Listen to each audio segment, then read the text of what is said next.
Didik TV KPM. Okey, kan dia aras tinggi. Arah yang dinanti-nantikan lah. Baik. Macam cikgu cakap tadi lah, nama yang tinggi, senang je. Boleh buat insyaAllah, cikgu yakin. Okey, tengok. Contoh soalan aras tinggi, kertas 1 bahagian B. Rajah menunjukkan cadangan dua laluan P dan Q bagi pembinaan jalan untuk menghubungkan pekan A dan pekan B. Mana ada rajah dia? Ini dia rajah dia. Ini cadangan lah. Jadi ni pekan A, pekan B nak buat. Okey, kita akan ikut laluan Q. Nampak yang putus-putus tu laluan Q. Dan yang ni ada laluan P. Yang ni naik bukit. Yang ni P ikut tepi-tepi bukit.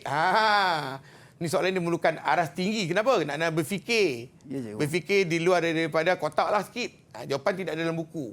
Maksudnya kita kena pakai soalan jurutera, fikir jawapan dia macam mana, bagi. Baik. Tapi ingat, bukan auta, mesti fakta. Itu yang penting. Okey, tentukan laluan yang paling sesuai untuk pembinaan jalan itu. Berikan alasan anda. Okey. B, kenal pasti dua ciri-ciri turapan lentur ataupun dia panggil flexible pavement. Okey. Cuba tengok jawapan. A, laluan paling sesuai dan alasan. Laluan Q. Walaupun kita ditanya yang mana paling sesuai, kita mesti cerita kedua-dua dia. Tu dah ada keluar suara Penang kan. Dia mesti cerita kedua-dua dia. Maksud dia kena cerita kedua-dua dia. Laluan Q boleh, laluan P boleh. Kena habaq. Tapi ramai pelajar dia akan beritahu satu sahaja. Dia mana dia kata, saya paling sesuai yang P. Tak boleh gitu. Aras tinggi kena beritahu kedua-duanya. Okey, laluan Q. Kurang kerja-kerja pemotongan dan penembakan tanah. Q kat tepi. Betul lah tu kan. Tidak memerlukan kerja-kerja tanah yang tinggi. Tidak jarak yang panjang. Kos pembinaan jalan tinggi. Nampak ni macam negatif. Sebenarnya negatif ke positif ke kena tulis. Ya. Ke semuanya. Okey. Masa perjalanan lebih panjang, lebih perabot jalan. Ni macam road fixtures. Bukan perabot dekat dapur tu. Ni saya yakin anak-anak murid semua dah faham. Apa itu perabot jalan. Sebab baru ni kita buat kerja khusus kan. Okey, laluan P. Lebih kerja-kerja pemotongan dan penembakan tanah. Memerlukan kos kerja tanah yang tinggi. Jarak pendek. Kos pembinaan jalan rendah. Masa perjalanan lebih singkat. Kurang perabot jalan. Kalau kita tengok jawapan dia, jawapan yang atas dengan jawapan di bawah, laluan Q, laluan P adalah bersamaan ataupun berlawanan. Tapi mesti bagi kedua-dua jawapan. Lepas tu dia pilih. Yang paling penting dekat sini ni. Oleh itu. Tak apa. Suspend. Memang aras tinggi. Ya, aras tinggi. Betul, cikgu. Betul. Ya. Oleh itu, laluan P adalah paling sesuai. Baik. Katakanlah, lepas sebagai seorang jurutera kita buat penilaian, ada orang setuju, dia kata, kok tepi tinggi, kok atas tinggi. Saya nak kok tinggi, kok atas ke bukit. Maksudnya jawapan sini mungkin akan ada berlawanan. Tak setuju. Saya tak suka P, saya suka Q. Boleh juga. Baik. Maksud dia terpulang kepada pengubah soalan tahun itulah. Jadi maksudnya kawan tu dah bagi tahu bahawa dia suka P, maka P lah. Hilang satu markah. So awak pilih Q. Tapi yang tadi semua betul. Ya. Jadi taklah berlaku sangat penganiayaan kan. Ya. Maksud dia seperti jawab dulu. Baik. Dan awak menilai. Okey, dua ciri turapan lentur. Pertama sekali turapan lentur ni turapan yang turapan dia panggil flexible pavement. Kita tengok kat jalan tu yang warna hitam lah. Selalunya anak-anak murid suka panggil jalan tar. Jadi kita jadi engineer janganlah panggil jalan tar, jalan bitumin tu. Sebut perkataan lebih fakta. Okey, permukaan jalan adalah rata dan selesa bersifat elastik, tidak memerlukan sambungan pengembangan. Ini jawapan dia lah. Ini cuma pelengkap lah jawapan kepada 15 markah ni. Baik. Yang pentingnya yang atas ni. Memerlukan satu jawapan lebih tinggi di aras dipanggil sebagai aras menilai. Yang keempat lah lebih tinggi daripada aras memahami dan juga aras mengaplikasi. Okey, soalan aras tinggi yang kedua, contoh yang kedua. Ini adalah bentuk asas dia bagi dua jenis asas dijanangkan untuk sebuah bangsa penuh dia beri 7 tingkat. Dalam exam kita tak garis lah, tapi kita buat macam bentuk bowl. 7 tingkat tu memberi makna tu. Ya. Tinggi 7 tingkat kan. Tapi orang kenapa cikgu 7 tak boleh 8 pula. Okeylah. Asas A, asas B. 7 contoh aja ya. Kena pasti nama asas A dan asas B. Tentukan kesesuaian setiap jenis asas untuk pembinaan asas-asas purik itu. Ini pun memerlukan satu pemikiran secara kritis ataupun kreatif yang lebih tinggi lah.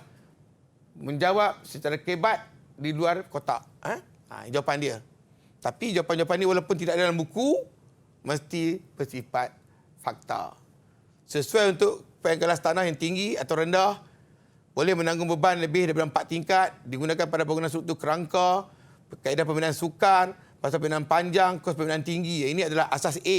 Asas B dia kata sesuai untuk kelas yang tinggi, lebih kurang sama. Boleh menanggung beban kurang daripada 4 tingkat, ni lebih ni kurang. Digunakan pada bangunan struktur kerangka, kaedah pembinaan lebih mudah, masa pembinaan pendek, kos pembinaan murah. Tengok dia bagi jawapan. Jawapan dia ada 2 tau. Asas A, sesuai untuk pembinaan bangunan itu. Asas B, tidak sesuai untuk pembinaan bangunan itu. Ada sebab. Ada sebab. Boleh dia jawab, dia pilih asas A saja. Sesuai untuk, berarti B tak tulis. Boleh tak, Azhar? Saya rasa... Ni dia punya kenyataan-kenyataan dia. Ya. Ini nak pilih, untuk tentukan masa nak pilih tu, tulis satu je. Kalau saya rasa mungkin perlu diletak 2 sebab dia punya fakta dia berbeza antara satu sama lain. Betul ke cikgu? Betul. Dia fakta tak kisah yang tu sebenarnya. Tak apa. Betul tu. Betul juga. Okey. Betul. Cuma saya nak bagi tahu lah ni, anak-anak murid. Ini jawapan yang paling best bandingan jawapan-jawapan sebelum-sebelum ni. Baik. Kalau kita tulis satu saja sesuai, tadi kita dapat mungkin betul tak betul kan? Lepas tu yang bawah ni tidak sesuai kan? Mungkin markah dia bagi 1 poin. Okey, cuma cikgu nak bagi tahu dalam bahagian B ni satu benda je. Tak sama macam bahagian A. Ya. Bahagian A tak boleh tulis sebarangan. Ya. Bahagian B tulis banyak-banyak. Okey. Tidak, markah tidak akan dipotong. Baik. Jadi rasa nak tulis. Tapi berfakta lah. Baik. Janganlah sampai terkeluar sangat fakta. Walaupun tak betul, tapi kita tak akan potong markah. Patut boleh tulis banyak benda. Baik, cikgu. Ya. Yalah. Contoh lagi, ada 3 contoh. Ini tentang tembok penahan pula dengan tembok gabion. Okay, untuk menstabilkan cerun. Cerun runtuh akhir ni. Tanah runtuh kan. Jadi, sebelum cikgu dah pernah bentang tentang tajuk cerun. Ya. Tentukan keseluruhan bagi setiap kaedah persetujuan cerun itu. Okey? Kita dapati 2 contoh yang untuk persetujuan cerun itu. Kaedah A, tembok penahan. Kaedah B, tembok gabion. Bukan gaban, gabion. Gabion. Jadi, tembok penahan dapat menahan beban dengan kukuh sesuai untuk kawasan besar, kawasan bina lambat, bina sukar, kadar penyerapan air tinggi, memerlukan lubang leleh. Kan? Okey, kaedah B dapat menahan beban dengan kukuh, sama juga. Sesuai untuk kawasan besar, sama juga. Masa pembinaan cepat. Ini lambat, ni cepat. Cuba tengok dia punya kata kunci dia. Di atas sepatan jalan raya yang perlu digunakan dengan keadaan segera. Itu dia punya maklumat. Ya. Kita akan pilih tembok gabion. Sebab dia laju. Tengok ni. Pasang dengan sangkap, pasang terus. Siap. Laju. Okey. Jadi, kaedah B adalah lebih sesuai. Ya. Sebab dia untuk pembinaan segera. Okey, seterusnya kita tengok. Kelemahan murid dalam kelas 1, bahagian B. Banyaklah kelemahan. Ini cikgu dah rangkum. Cikgu dah rangkum murid. Boleh tengok. Yang pertama, soalan tidak dibaca dengan teliti. Ini bahaya. Baca soalan dulu. Takut nanti dia minta ujian lain, bagi ujian lain. Ya. Minta ujian speedy, bagi ujian ketuhar. Okay, tidak menjawab menggunakan istilah kejuruteraan. Yang ini banyak berlaku. Cikgu selalu ulang-ulang ni. Okay? Kita kan orang utara, dia kata, konkrit dibubuh. Konkrit mana boleh dibubuh? Kacau konkrit. Itu bahasa-bahasa tak boleh digunakan. Kita gunakan bahasa-bahasa istilah kejuruteraan yang lebih sesuai untuk bahagian B. Tidak memberi fakta berbentuk kejuruteraan. Ya. Ini bahaya ni. Orang minta kenapakah satu projek itu gagal? Dia tak abak kata gagal sebab apa? Dia pergi abak benda lain. Patutnya dia kata gagal sebab kaitan dengan bahan binaan apa semua lah kan. Dia kata lain. Contohnya dia kata dia kata pengawal mencuri bahan-bahan binaan, bekerja tidak jujur. Memanglah jawapan tu kita boleh pakai, tetapi dia tidak berkaitan dengan kejuruteraan. Dia bukan tak berkaitan dengan kejuruteraan, dia tidak fakta senang. Pakai yang fakta je. Baik, cikgu. Tidak mengikut peraturan titik perpuluhan. Ini saya cakap tadi dah kan. Menjawab soalan tanpa merujuk pertukaran markah ini. Setiap kali pertukaran markah dia bagi 10 markah. Dia nak minimum 10 poin. Mesti jawab dalam keadaan 1 bahagian A, bahagian B. 10 markah, 10 poin. Baik. Lepas tu tengah buat 10, teringat lagi 10. Nak tulis ke tak tulis? Tulis juga. Tulis banyak-banyak. Bahagian B, markah tidak akan dipotong. Ya. Tulis banyak-banyak. Okey. Tidak suka menulis formula. Terus membuat hitungan dan jawapan. Cakap tadi dah kan? Okey, mengarang esei tanpa fakta. Ya. Tak mau. Jawapan kita semua fakta saja. Memberi jawapan positif pada soalan negatif. Ini soalan ni. Kenapa sesuatu projek pembinaan itu gagal? Negatif ke positif soalan dia? Negatif. Negatif. Maka jawapan dia adalah simen berketul-ketul, air kotor. Dia punya jawapan dia. Ya. Tapi Rabi boleh jawab, simen perlu digunakan dengan simen yang berkualiti tinggi. Air mestilah bersih. dia telah memberi jawapan positif terhadap soalan negatif. Baik. Tak betul. Pastikan jawapan positif, soalan positif. Jawapan negatif, soalan negatif, jawapan pun negatif. Baik. Jika ada pilihan jawapan, memilih jawapan yang kurang isi. Ada juga. Dia bagi pilih A atau B. Dia pilih yang bahagian yang tak ada isi tu, betul dia tak dapat idea nak bagi maklumat. Baca dulu betul-betul. Ini yang paling penting ni.